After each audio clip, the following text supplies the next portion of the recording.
Good morning. It's still morning. Okay, so we're now on verse 4 of the 37 practices of bodhisattvas. So this one says, loved ones who have long kept company will part. Wealth created with difficulty will be left behind. Consciousness, the guest, will leave the guest house of the body. Let go of this life. This is the practice of bodhisattvas. So the first 3 verses basically spoke about how we have this precious human life, and from the point of view of Buddhism, the best way to use this life is in the practice of dharma, which basically means working on our mind to reduce the disturbing, negative, incorrect aspects of the mind and increase the positive ones. And then work towards these higher goals, liberation, enlightenment, and so on. And then it spoke about how it's best to go into seclusion or retreat in order to have the most ideal outer and inner conditions for practicing dharma and being able to actually make progress in our practice.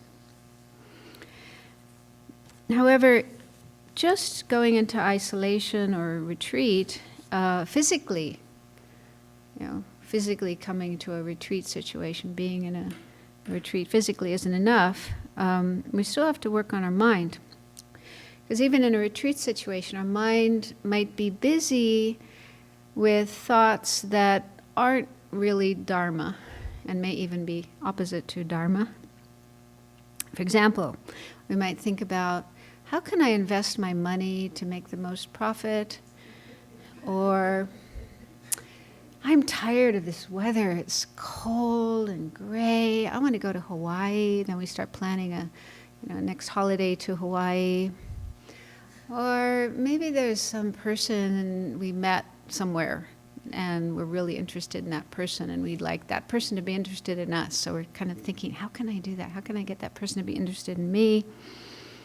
Or we might even start thinking, well, maybe I'll do really well in my practice and I'll get some kind of realization, some accomplishment, some attainments, and wow, then I could become a teacher and write books like Venerable Children and, do TED Talks, become a YouTube star.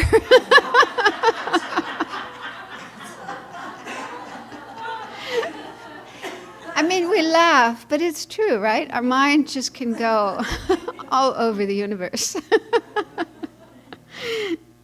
So if we have thoughts like that, then that indicates that our mind is still involved with what are called the 8 worldly dharmas. You've probably heard about those, right? I'm sure Venerable Children talks about them a lot. So basically the 8 worldly dharmas are involved with this lifetime, being attached to just the happiness and gain of this lifetime, attached to pleasure as opposed to what is unpleasant, attached to gain as opposed to loss, attached to praise as opposed to blame, attached to fame as opposed to being nobody or ill repute. So it said that these 8 worldly concerns, we all have them, so don't feel bad. Everybody has these. I'm not the only one. But they are a big hindrance to our practice of dharma. So we need to be on the lookout for them, notice when they're there, recognize that they are a hindrance. Because if we're practicing dharma and those attitudes are there and they're kind of, getting involved, mixed up with our dharma practice, then our practice actually becomes corrupt, not really genuine, correct practice. So we do need to weed them out. They're like weeds. So we have to be able to recognize the weeds and weed them out. Although it's not easy to do, my understanding is that to be completely free of these 8 worldly dharmas, you have to realize emptiness. So, yeah, they're probably going to be there for a while, unless you quickly realize emptiness. And one of the best remedies to the 8 worldly dharmas is the contemplation of impermanence and death. to remember that this life is temporary. It's not going to last forever. So there's this one meditation which is so wonderful, so fantastic, the 9-point meditation on death. Everyone familiar with that one? There are 9 points, and they're basically 3 groups of 3. So I'll just briefly mention in case anyone's not familiar. The first group is basically about understanding that we are going to die. Even though intellectually we would agree, yeah, of course, I'm not going to live forever, I'm going to die. But somehow, gut level, we tend to have the feeling that we're not going to die. We're just going to go on and on and on. Life's going to just go on forever. So it's very hard to conceive of our death, that we're going to go out of existence. So there's various points to contemplate to overcome that hurdle, just like everybody dies, and I'm no exception. And then even if we manage to overcome that hurdle and we get to accept, okay, yes, I'm going to die, I'm not going to be here forever, then there's another hurdle, and that is the feeling that, yeah, I'm going to die, but not for a long time. We kind of imagine death being way, way, way off in the future. Yeah. But that's not definite. So the second group of points is about that the time of our death is uncertain. There's various reasons for that. Mainly that there's many ways that death happens. And it has nothing to do with age. It has nothing to do with how healthy you are. Young people die. Healthy people die even before people with terminal illness. And you might think, oh, this is such a peaceful, quiet place. Nothing could happen to me here. But even if nothing comes from the outside, a bear or, Canada decides to invade America and we're on the front line. But there's things that can happen inside, from within. Okay, our heart could just suddenly stop. Also, there are people who die in their sleep. I know a couple of people, even one who died during a retreat. Really, I know this guy. Oh, he was a monk, actually. And he was doing a retreat with his teacher. And one morning, his roommate noticed he wasn't getting up. Went over and tried to shake him, and he was dead. So he just went to sleep at night and didn't wake up in the morning. And there was nothing wrong with him. He wasn't, sick. Doctors couldn't find anything wrong. And he wasn't old. He was only about 40. So, well... So even in retreat, although actually that would be a great place to die, because your mind is probably more likely to be in a positive state than on the highway or in a supermarket. And there's all these people around who will immediately start doing prayers and mantras for you. So if you have to die somewhere, this would be a good place to do it. But anyway, the point... I even heard about this one nun who died in Bodh Gaya. She was actually sitting in Bodh Gaya under the Bodhi tree, and she died. She had a heart attack. She had a heart problem anyway, but anyway, I thought, wow, that's a great place to die. Anyway, the point is, we never know when it's going to happen, so we should be ready for it. And the third group of points of this meditation has to do with, well, what's going to help us? What will help us to be ready for death? The ideal thing is to be in a good state of mind at the time of death, rather than have a mind overcome with anger or attachment or fear, anxiety, but to be in a positive state of mind. So obviously, Dharma practice is what will enable us to do that. So if we can make ourselves familiar with Dharma practice as much as we can during our life, then it's definite that at the time of death we'll be able to bring to mind some kind of practice, even if it's just taking refuge, help me Buddha, I need help right now. So just some kind of Dharma practice or Dharma state of mind. So in the last 3 points, I think this verse, actually, verse number 4, is related to the last 3 points of the 9-point death meditation, because there we look at the things we normally take refuge in, in our life. Loved ones, family and friends. We usually turn to them for help when we're alive and we're facing difficulties. But at the time of death, they may not be able to help us. They may not even be there if we're on an airplane, for example. So it's not certain they'll be there. And even if they are there, their ability to help us may be limited. And then we leave them behind. When we pass away from this life, we leave everybody behind, including our loved ones. And then another thing we tend to take refuge in during our life is our wealth, our possessions, our property.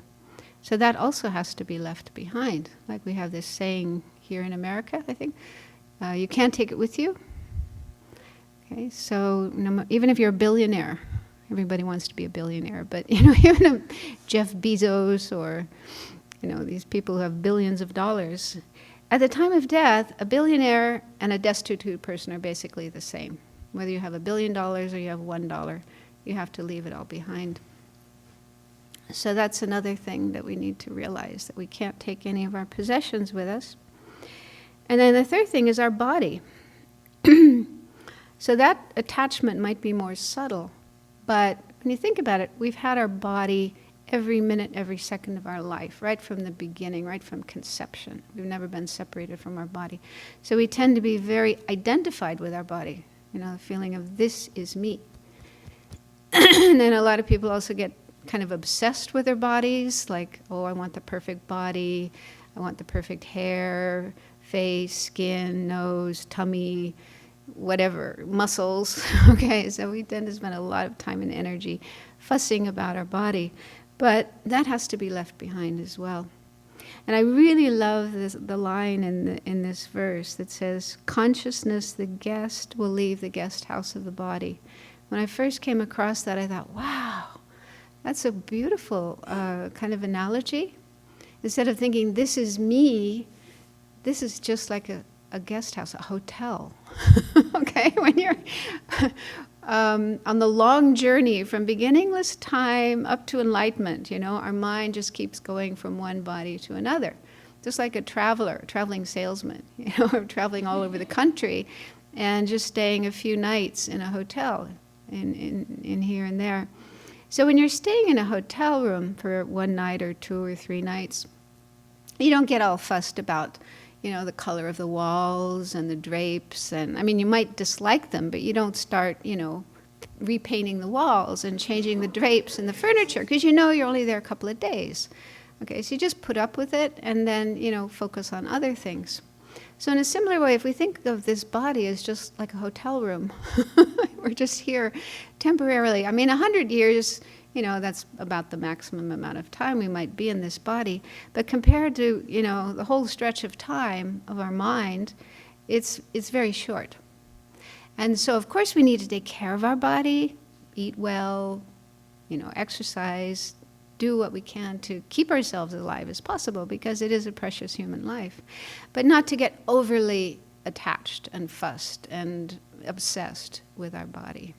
Okay, so that's the point. So again, helpful to realize that we have to leave this body behind when we go. And the only thing that carries on is our mind, our consciousness. And that's the most important thing. That's the thing we really need to take care of. And Dharma, Buddha's teachings, is just full of methods for taking care of our mind. Dalai Lama likes to use the term mental hygiene. He says, we're very much concerned with physical hygiene, but what about mental hygiene? Mental hygiene meaning taking care of our mind. And one of the first things we need to do is to decrease our attachment. And that's the meaning of the last line here when it says, let go of this life. Let go of this life doesn't mean, giving up the will to live and just wanting to die. It might sound like that, but that's not the meaning.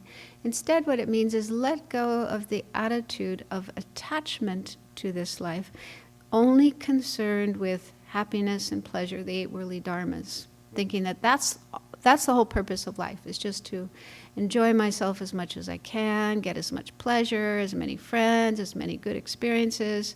That's it. So this is the attitude many people live by, but that attitude is one we need to change.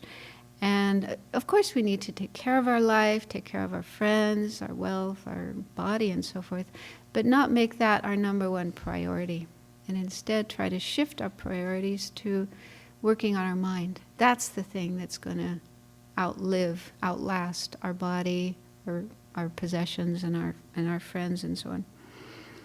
So basically then this verse is a call to changing our attitude, shifting our attitudes away from being obsessively concerned, solely concerned with the things of this life, and thinking more about working towards the future, good rebirths in future lives, working for liberation, and the best of all, working for enlightenment. Okay, thank you.